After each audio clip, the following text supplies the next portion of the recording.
As you can see. Well, I know it's fight week, but more than that, it's a Badman Chris Wade fight week, which is always fun for us. Is it extra for you? Is it fun for you? Is it stressful for you, or what's it like? It's fun for me because this is not where I shine, but this is where you can tell the difference between the two of us. It is very one-sided when it comes to me speaking on the mic. And to me, it's been very one-sided when it's come to a head-to-head thing. So I'm excited to continue the wave that I had this year, get that bad taste out of my mouth that I had in San Antonio, and get back to my winning ways. You know, this was the year to win it. I was the number one seed, and the only hiccups that I had were in San Antonio. So I asked my agent to get me back in the cage, and, we're here on championship week. I'm curious, obviously, you guys have had this long-standing rivalry. You had a pretty amazing conference call building up to this. What's it like after that? Do you just, hang up the phone and, just go about your day? Or are you, pissed off the rest of the day and angry? What's it like for you? I didn't get pissed off at all during that interview. I actually felt, you know how he said I was a bully? I actually felt like he was right. I felt like I definitely bullied the shit out of him in that interview. I hit him with a little Ric Flair after I hung up. I was juiced up, and after I hung up, I was just like, whoa! Whoa, that was really good, So I felt like he set himself up for a couple of different knocks out of the park. I made him laugh, which I thought was funny. He was laughing at himself, which I thought was not only funny but a testament to my jokes. So I was happy. I was happy with the performance. Nice. Last thing for me, obviously we've all been looking forward to this fight, but man, with all the news that's happened, everything, Yeah. does that change anything at all? I know there's bragging rights here and some pride on the line, but given all the options that seem to be on the table now, has this fight taken on a new meaning for you? I know I'm very focused on Karen at this moment. There is no part of me that is looking forward to the Bellator information and things like that because I have looked back at that. I don't feel like Bellator used me in the right way, and therefore I asked for my release. And I believe the career that I've had after Bellator was saying that, hey, I'm doing better without you. And now it's a full circle. They have to come back, and the guys that were running away or asking management for help for not fighting me, they got to come see me now. And I think with me being a PFL guy, and I say I'm pretty favored with the higher ups at PFL, I think I can get my way with some of the guys that were ducking and diving. So I'm excited for what PFL has done, and I'm excited for what PFL is gonna do. I want to bounce off of that question. Is this kind of a legacy fight for you, or what does this fight mean for your legacy, knowing that all of this is going into making the fight? I ain't thought about it that deep into a legacy type of thing. I think over a grand. I got a message today that this was my 10th year. My first fight for Bellator was November 22nd, 2012. Or 2023, 2013. Either way. We'll check that for you. Yes. Hey, look at Yeah, check the stats. Check the resume. Either way, it has been a wonderful 10 years or more, and I'm still going strong. I haven't looked at a legacy because you start calculating legacy, you start feeling as though you're 1 foot out the door and starting to look at the grand scheme of things. And brother, I can tell you right now, I'm still hungry for championships, so we ain't even looking at a legacy thing. So what comes after Chris Wade? Do you have anyone in mind or any fights in particular? I'm looking at Karen right now. Everything. I'm looking at Karen. I'm looking at his daddy, Thomas. I'm looking at anybody that has a Wade last name that can get it. Anybody can get it. Everybody gonna get it. But the new hunt in with the roster at Bellator excites me for sure. So I'm expecting to see some interesting stuff next year. Last question for me. Do you expect another fight with Chris Wade? I don't expect Chris Wade to even be in this organization. Hey, Bubba, take us back to the beginning here. What was your first impression of Chris, and was there a specific moment where it all just went south? Wallace is the only Chris that I recognize. Karen is who you're talking about. I didn't think Karen was a good fighter then. I was going through a lot in my life, and I didn't make him a serious opponent. So he became a serious challenge. In that time, I showed up to make weight for that camp. As anyone could tell you, I was getting some money. I had just beaten the two-time champion.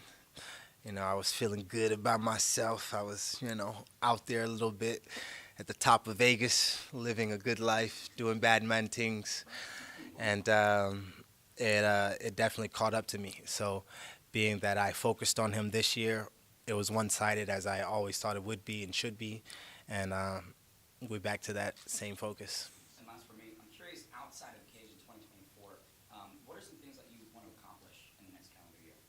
Well, I have a grand opening of my new 30,000 square foot gym, new BK MMA headquarters that I'm excited about. I'm planning on grand opening sometime around late January, Super Bowl, early weekend, early February, something like that. So, yeah, my focus is building for not only my children, but leaving an inheritance for them.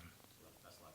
Bubba, Thank you you. had a unique situation this week where you could potentially step in on short notice and fight for the title. Which fight do you really want? Man, it's hard. Beat Karen or win a million. Get the revenge from Pinedo if Braga doesn't make it. I think Braga's gonna make it, but man, I want to fight for the championship. This other one is more personal and more just about how, I guess it's a machismo macho thing. It's all bravado. It's to put a stamp on our little trilogy, but I could care less about Karen if they're going to be giving me somebody for $1 million. I'm excited about that. Like I said, I'm leaving an inheritance for my children, and that's the closest way to get it done. But either way, I'm excited. I'm built to go, and hopefully somebody miss weight. Best case scenario, they both miss weight, and then the two of you fight for that. Yeah, that. Listen, I already thought it was Christmas for Thanksgiving with them giving me Karen, but I would cancel Christmas if that happened. I'd be on an island somewhere for sure if that was the case. Thank you. Well, what can you tell us as one of the PFL veterans, what has it been like for you from the time you debuted with the PFL to now to see the PFL's growth? Because obviously we got the big news this week with Bellator, as mentioned earlier. Yeah. What has that been like for you as a fighter to kind of see that? I like that word, PFL vet. I feel like when I first got to the PFL, it was a beautiful, beautiful organization. I ain't gonna say that I put the wheels on this bus that's moving, but I definitely helped put some tin on it. And the numbers since I've gotten here and the type of attitude and interviews and entertainment that I've brought with me to this organization, and them eating it up and allowing me to be the bad man.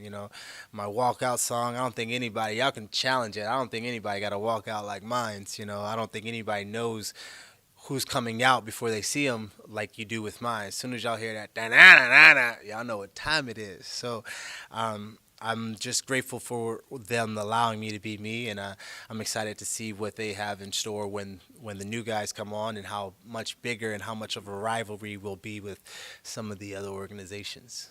One last thing for me, obviously with the Bellator fighters coming over and having you been through the season format a few times now, what would you say to those Bellator fighters that are thinking about getting into the season format in terms of the best way to handle the quick turnarounds and the massive activity year after year? What would you say to those that are considering? You got to be built for it tough. You got to be resilient. You got to be, the race is not given to the swift. It's given to the one that endures. And there isn't another tournament like it. Even the old Bellator tournament, which I signed with them for, isn't the PFL format. This gives you the best champion in 1 year. Every year, the style, the way that all professional sports are laid out, this is the closest way to every year picking a champion, every year seeing who can be available. Best ability is availability, and a lot of these guys get hurt, a lot of these guys pull out, a lot of these guys call out, a lot of these guys ask management for a way out. And with the PFL being the way that it is, it's win or go home, and there ain't no politics in it. You can't just have a good mouthpiece and get yourself in a championship, because I would have talked my way to a championship multiple times. Bubba, you're one of the, you're a star in the cage and out of the cage now. Thank you. It's your 10th fight in the organization. What has been your favorite moment here with PFL? Beating the hell out of Karen in Vegas was one of my favorite moments. Getting to fight Karen for Thanksgiving as Christmas present is another good moment for me.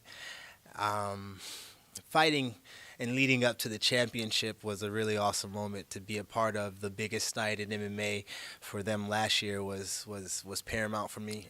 Didn't get the job done, and that's why I came back hungry with a vengeance this year. Didn't get that done as well, but we are here to just continue the climb, and every year we get better. I said something in the interviews the last time. I was saying, oh man, I've seen it all, and I've learned a lot, and Pineda showed me something that I hadn't seen, and that was a storming and a scrap that I was not prepared for. And being that he did that, I'm assuming that there will be other fights like that. I'm assuming that they'll take that recipe and try to match it, and therefore I have focused on those type of things and gotten better for it. So I'm excited about not only this performance but future performances. Awesome. Happy Thanksgiving. Thank you. Bubba, obviously a lot of experience against Chris Wade. I'm just curious where you'd rank him amongst your toughest opponents. Dead ass last. What are we talking about? Dead ass last. He has not been a tough opponent at all. The first fight, I beat myself. The second fight, I gyrated on his neck. It was very easy. He didn't even know what was going on. Someone had to tell him that it happened. So he's not up there with toughest opponent. I would say Pinedo and Lockname. Lockname because of the durability and the smoothness and how I was biting down on that leg just to catch him. I'd take a kick just to give me that. God, give it to me. And he was good enough to just, mosey out of the way and hit me with another kick and kick and kick and kick. So that was tough to deal with as I'm trying to climb and get towards him. And I'm slowly hitting him and I'm, slowly getting closer. But as I got there, I just kept getting pulled away by the pain in my leg. So yeah, this year, this fight is a testament to my resilience and me rebuilding myself and getting knocked down. As you can see, I got new scars on my face that I'm actually pretty happy with. I ain't gonna lie. This new scar right here actually makes me look kind of Batman-like. So I'm appreciative of everything that I've been through to get to this moment, and I'm excited for not only you guys to be a part of what PFL is doing and getting in the doors, but to see where we go after this. Thank you. Thanks, sir. All right. Appreciate it. Yes, indeed.